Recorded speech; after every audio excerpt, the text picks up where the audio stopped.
اللہ رب العزت نے پاکستان کو بے شمار نعمتوں سے نوازا ہے۔ آج کی ویڈیو میں ہم جانیں گے پاکستان کے ایسے طاقتور ہتھیار جو صرف پاکستان میں موجود ہیں اور ضرورت پڑنے پر ان سے دشمن کے ہوش اڑائے جا سکتے ہیں۔ ان کے بارے میں پاکستان فوج نے ابھی تک اعلان نہیں کیا، لیکن ان کے بارے میں میڈیا پر کافی بحث ہوتی رہتی ہے۔ خفیہ طاقتور ہتھیار میں سب سے پہلے بات کر لیتے ہیں تیمور میزائل کی۔ تیمور میزائل کی رینج 7000 میٹر ہے، یعنی اس کو دوسرے بر اعظم پر بھی حملے کے لیے استعمال کیا جا سکتا ہے۔ کہا جاتا ہے پاکستان ابھی تک خفیہ طور پر تیمور میزائل پر کام کر رہا ہے۔ نمبر 2 پر آتا ہے اسمال ایٹم بم۔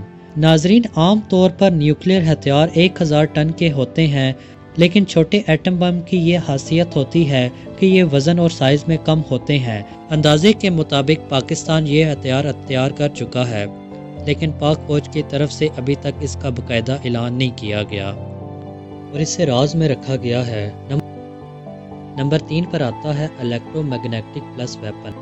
یہ ایک ایسا ہتھیار ہے جس کی مدد سے دشمن کے علاقے میں بجلی سے چلنے والی چیزوں کے نظام کو روکا جا سکتا ہے۔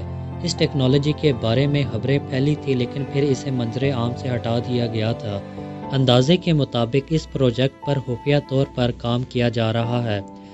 یہ ایک انتہائی طاقتور ٹیکنالوجی ہے جس کی مدد سے دشمن کے کئی سسٹم کو ہیک اور بند کیا جا سکتا ہے۔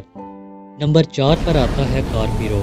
کارپیرو نامی ہتھیار کی مدد سے پانی میں بحری جہاز، آبدوز، بحری اڈے وغیرہ کو تباہ کیا جا سکتا ہے۔ یہ ایک ایسی ٹیکنالوجی ہے جس کے اندر ایٹم بم بھی فکس کیا جا سکتا ہے، اور یہ انتہائی خاموشی اور تیزی کے ساتھ سمندر کے اندر سفر کرتا ہے کہ دشمن کو پتہ بھی نہیں لگتا۔ نمبر 5 پر آتا ہے لیزر ٹیکنالوجی۔ لیزر ہتھیار کی بات کی جائے تو 2012 میں پاک فوج کی طرف سے کامیاب لیزر ہتھیار کا تجربہ کیا گیا تھا۔ یہ ایک ایسا ہتھیار ہے جس میں فوجی ٹینک کے انجن کو بند کرنے کی صلاحیت موجود ہے۔ کہا جاتا ہے پاکستان اس ٹیکنالوجی میں بہت کامیابی حاصل کر چکا ہے اور اس کے علاوہ مزید لیزر ویپنز بھی بنا رہا ہے۔ نمبر 6 پر آتا ہے ہائیڈروجن بم۔ یہ ایک نیوکلیئر ہتھیار ہے جو بڑے پیمانے پر تباہی مچا سکتا ہے۔ کہا جاتا ہے 2012 میں پاکستان نے ہائیڈروجن بم تیار کر لیا تھا۔ نمبر 7 پر آتا ہے سولر ڈرون۔ یہ ایک ایسا ڈرون ہے جو سورج کی روشنی کے ذریعے کام کرتا ہے اور چارج بھی ہو سکتا ہے۔ اس ڈرون کو دشمن کے علاقے میں بیچ کر دشمن کی معلومات حاصل کی جا سکتی ہے۔ ڈرون کی ایک خاص بات یہ بھی ہے کہ یہ ساؤنڈ پروف ہے، یعنی بغیر آواز پیدا کیے یہ کہیں بھی جا سکتا ہے۔ عام ڈرون جو ہوتے ہیں ان کے ونگز کی کافی آواز ہوتی ہے، جبکہ اس ٹیکنالوجی میں ایسا بالکل بھی نہیں ہے۔ نمبر 8 پر آتا ہے اریمون۔ یہ ٹیکنالوجی دشمن کے حملوں کو روکنے کی صلاحیت رکھتی ہے۔ ایسی ٹیکنالوجی جو کہ انتہائی مضبوط، جو کہ کسی بھی حملے کو روک سکتی ہے، یہ دھات یوریم سے تیار کی گئی ہے۔ ایک اندازے کے مطابق پاکستان فوج کے زیر انتظام لیبارٹری میں اس دھات کو تیار کر لیا گیا ہے۔